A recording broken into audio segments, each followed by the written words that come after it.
why I really wanted to reach out and chat with you is understanding more about the strategy piece. You started Element 3 at a young age and built it up to be something where now you're able to bring in and empower more young professionals to grow their career. But with that, you were growing it and building it at the same time. How did you manage having strategy, also not knowing where you're going to go? I'm your host, Tiffany Souter, and this is Scared Confident. So today we're doing another coffee over microphones, and these are always prompted when somebody reaches out to me, kind of saying like, hey, I've got some questions for you, Tiffany. And one of my reasons for doing this podcast is that I, as a young woman, young professional, trying to imagine what my life was going to look like, long to reach out to people who are at a different stage of my life. And so to share these conversations with others, because our questions are not unique ever. Cat Edmonds is joining me. Cat, to start off, is there something in your life that triggered the strategy question? Yeah. So right now, I sit in a unique position where I was brought onto our team in June of 2020 as the first person in sales and marketing. No sales or marketing experience. And now we're at a place where we're starting to grow this team. So I brought on another individual, and then starting June 2022, I'll add 2 more members to the team. So now there'll be 4 of us focused on building out our sales and marketing. But with that, there needs to be strategy in the way we're going, and we're not just like, all right, let's try everything. How do you build that strategy? So there's a couple different layers of strategy. One is, do you feel like you're clear on what the business strategy is? I would say that's what we're working on. So it's really about when we turn the page to 10 years from now, because we can all accept that the only thing constant in life is change, is like, what is the thing that we want to be? And that is the most critical question to answer. Because every time we do something in any discipline, but in particular sales and marketing, we are moving the brand, the company, the customer towards or away from where we're going. Think about the downstream effect of bringing on a wrong fit customer. Bring on a wrong fit customer, guess what? All the team has to learn a bunch of stuff that they're never going to use again. You start putting pressure on systems to operate in a way that they weren't intended to be built. You then have a case study that you don't actually need because you never want to do that kind of work again. Like when you're not clear on what you want the business to be, we can't even totally picture all of the tension that it creates in the organization because it has to work in misalignment all the time. So I started Element 3 17 years ago at 25 years old. To say I knew what I wanted it to be would be a lie, right? Like I didn't know. But I had some hypotheses that I needed to prove or disprove to myself. I don't know everything about Blackink, but I know that it's a service business like mine. And at face value, there's a lot of people who do what we do. Like it's not in and of itself a unique business. I'll never have a proprietary product. But I had like vantage points that I believed were unique to what we could bring to the marketplace. One of the things somebody told me really early, one of my mentors, Marcia Stone, about brand as it relates sort of a universal truth, is if you sell an intangible, like we do as services, your job as a marketer and a brand strategist is to make it tangible. And I'll give examples of this. If you sell something tangible, your job as a brand marketer is to make it intangible. So for instance, let's take the example of our phones, right? When Apple shows us a commercial about a phone, they show us all the intangible ways that it helps our lives, like how fast this is. You can take a picture at night. You can and they start to show like, here is how life interacts with your phone or how your phone interacts with your life. That's an intangible. They are not selling you actually the dimensions of the phone. They aren't selling you the processing speed. They are not selling you anything tangible about this tangible product. You and I, we're selling ideas, we're selling solutions, we're selling like people's brain waves. And so the way that we make those tangible to the outside world is we say like, let me show you a framework. Let me show you a process. Let me show you the steps that we go through. Let me show you what happens so that it feels safe to say, can I take these humans who have no names or personality to you and put them on an unknown problem with the hopes that they come up with a solution that you don't have yet? That feels like very high risk transaction. But when you can show a prospect or show the marketplace or train them of like, here's what happens. Here's what happens in discovery. Here's what a roadmap looks like. Here is how, our recommendations confidently give you a starting point. And you begin to show them like, yeah, I realize you have a problem that we need to solve, but how do I practically show you the steps we're going to walk through so that you can begin to build some trust? So that's kind of a truth. So it is critical that you figure out, who do you want to service? What do you guys want to do more of?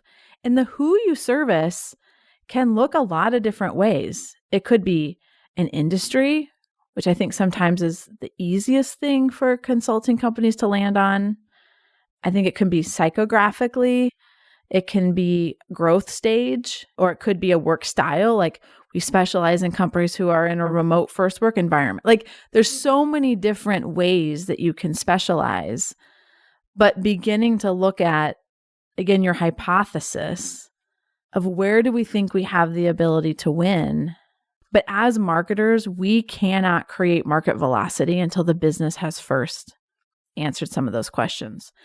Sometimes what we are handed is hypotheses about the market, and we need to go test those through campaigns.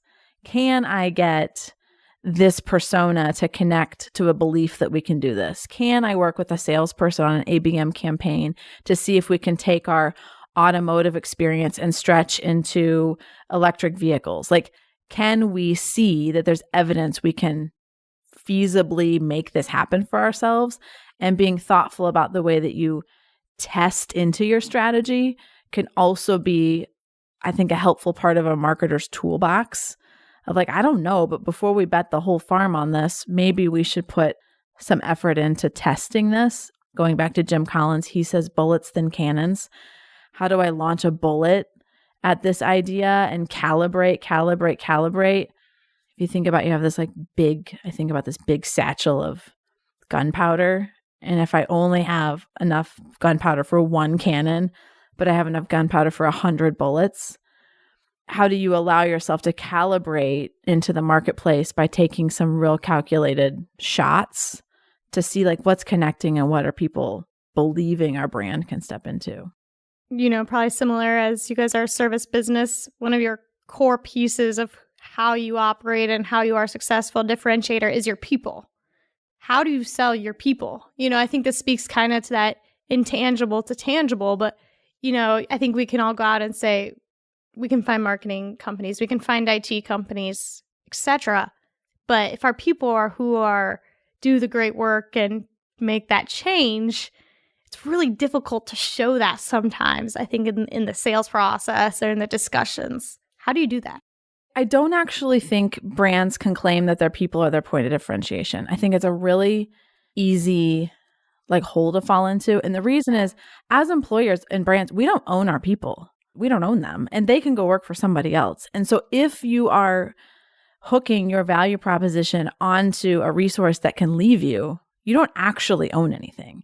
And I think that's the thing that most brands are terrified to admit to themselves, is that they don't know. And they're expecting these smart people, these unicorns, this recruiting process to show up at the door and just solve things.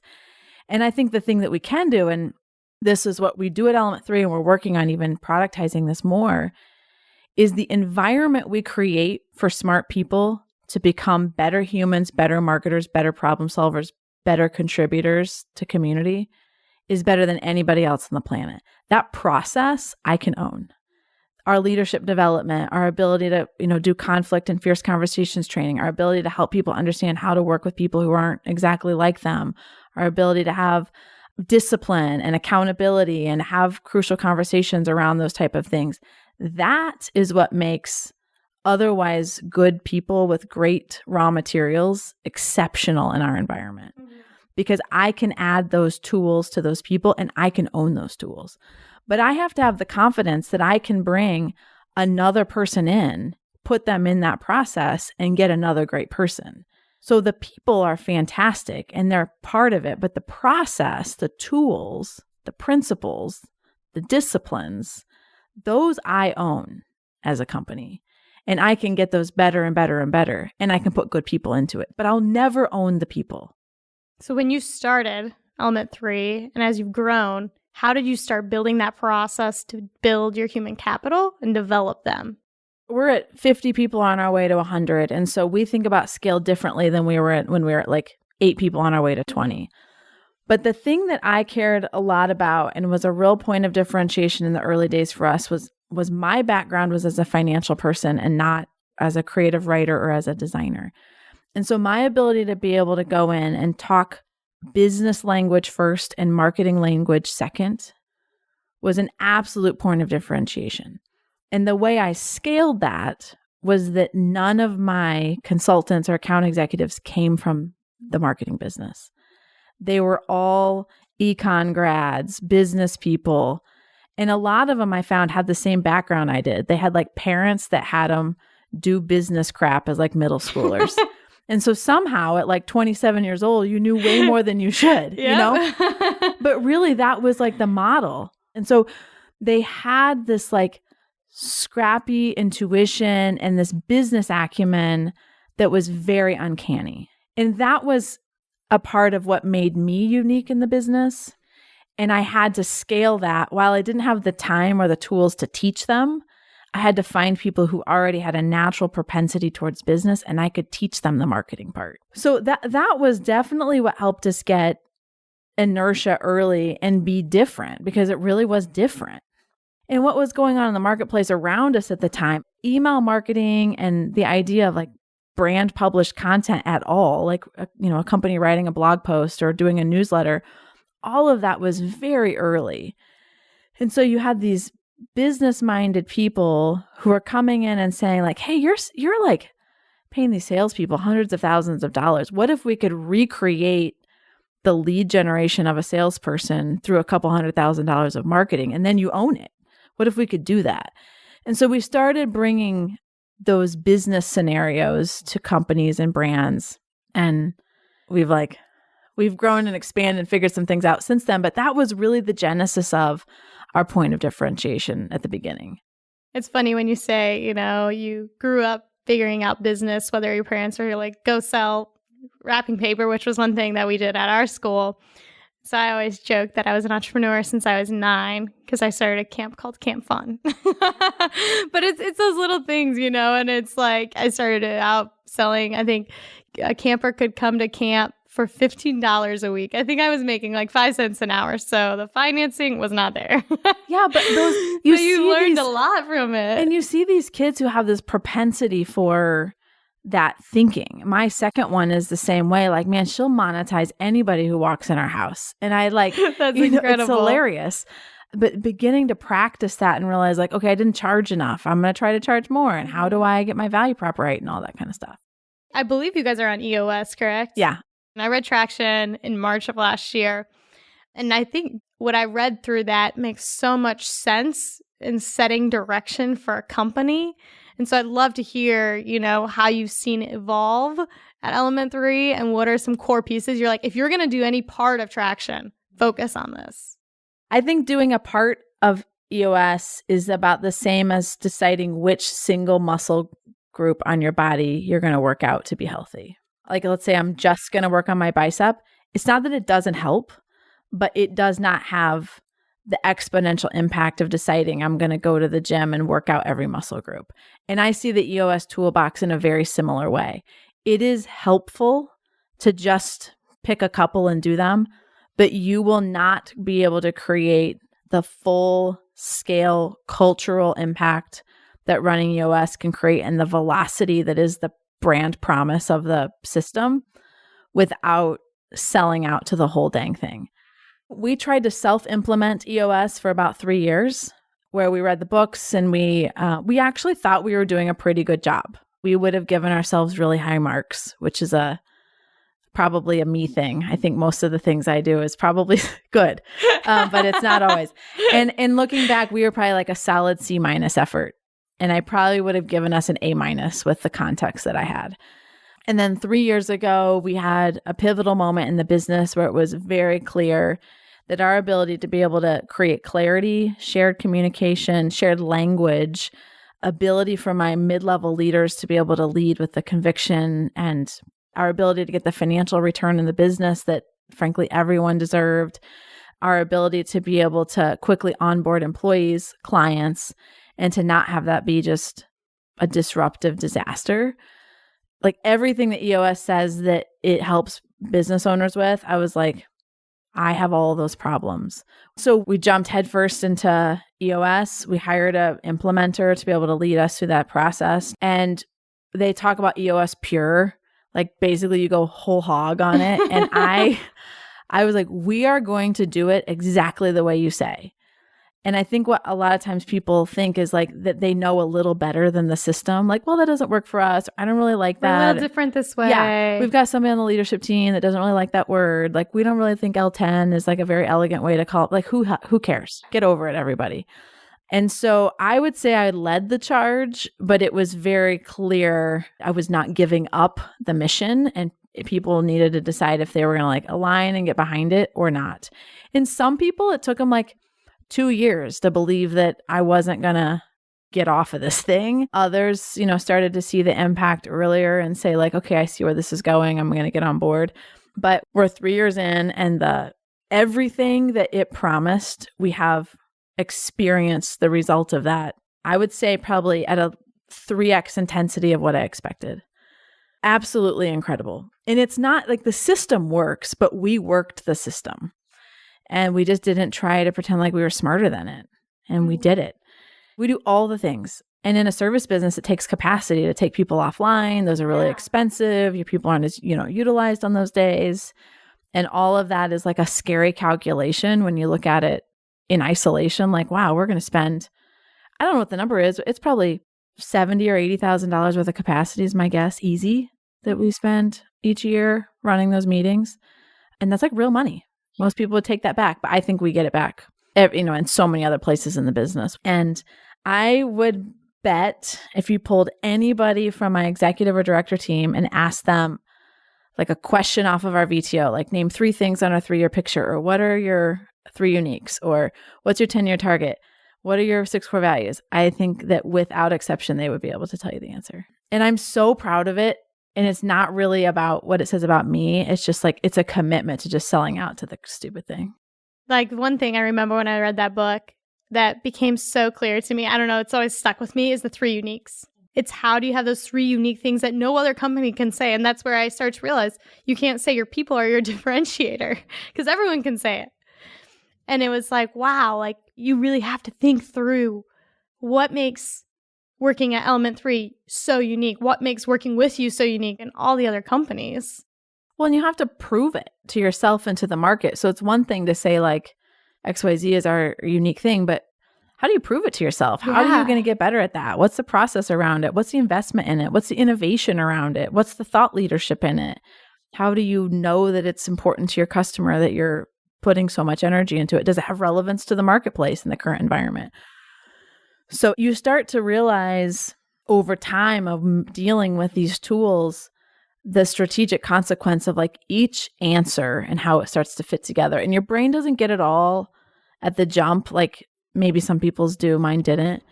But as you start working with it and just trusting the immersion process, you start to like really connect the dots and see how powerful it is. You mentioned change is hard for everyone and getting that buy-in. What was like that turning point or tipping point where you felt like, okay, we have momentum around this. People are ready and there's buy-in to it? Well, we did not wait for buy-in to start. My thing was like, look, right now sucks. So nobody can like sort of claim that this current reality is worth preserving. So how did you recognize that? That's hard when it's your company. I mean, it was evident. It was like the work was too hard. People were working too long. Like we were doing good enough work, but like it was spotty. Like we had A team and C team, and you kind of knew that. It was like if your friend was here, you'd give them the A team. Like it was just like, you just didn't feel good about it. It's like, we're better than this. But there's a certain level of energy that comes from like just saying it. Like, this sucks. I'm tired. You guys are tired. It's like kind of better than everybody else, but not totally. It's got to be better than this. It's got to be. And if it's not, then we should stop because this is bananas. I think it got unsustainable for me personally in some ways. I think I started to see that people were getting really burnt out. My kids were getting busier. Like I couldn't pretend like I could work 65, 70-hour weeks anymore. I couldn't be the unicorn that like came in and saved stuff. I didn't want to burn people out that I loved, like all that kind of stuff. And so I was like, well, it might not work because I didn't know if EOS would work, but I knew what we were doing wasn't going to. And so I was like, well, if that path is certain failure, I'm being a little extreme to make the point, but it was not going to be a culture, a company, an environment, a work product that I was like really proud to put my name to. And so I was like, well, I don't have any better ideas. We should try this. And then we just did it. We totally did it. And there's a lot of hard conversations, a lot of hard decisions to make along the way. You talked a bit about your mid-level leadership and growing that. I think that's, as companies scale, it's one of the more painful things because it's that you have to empower young talent at the same time, look within, maybe look outside. How did you grow that mid-level leadership tier? Well, we took a step back from growing the business for 2 years, really to get the organization plumbed in a way that it could support the scale that we wanted to put on it. We were growing like crazy, and all of that like looked really great from the outside, but it was like the foundation wasn't deep enough. The plumbing didn't have enough like pipe in it to get water to the fringes, and so it wasn't built for scale. And so we intentionally we scaled back our growth goals. We got rid of some bad fit clients. We made ourselves about 70% of the size that we were when we started the journey, knowing that if it was smaller, it would be more manageable. And really recruiting those soldiers with us to say, like, you're going to be part of this. And when we hire the next 25 people, they're not going to report to me. They're going to report to all of you. And so we need to have a shared, not just words that we've memorized, but like understanding of what this means, like in its DNA. So that on the ground, when you're making decisions, when you're role playing with, new talent, when you're training them, when you're helping to bring to life our core values, when you're helping them understand what it is that we do for a living and why it matters in the world, that you know how to keep that vision alive. And so we spent a lot of time with them. And I totally underestimated the importance of that team and their visibility into the work and their ability when they have a safe environment to elevate problems to the leadership team or to solve things, because I don't see that stuff. There's such an army of like eyes and ears. And then also they implement, a lot of the directives and the initiatives and stuff that we say yes to at the leadership team. And they're such an important conduit kind of up and down the organization. So it takes time. You have to invest it. And you have to get to a place where they don't feel like you're changing your mind every single time they talk to you. And I was guilty of that because I'm an inventor. I'm a creative. Inventor is extreme. Say, how do you do that? I feel like that's just like your it's like, oh, hey, what if we did this? What if we and then it feels like they're probably thinking, do you have a strategy? Are you just trying to try new things? Like, how do you do that?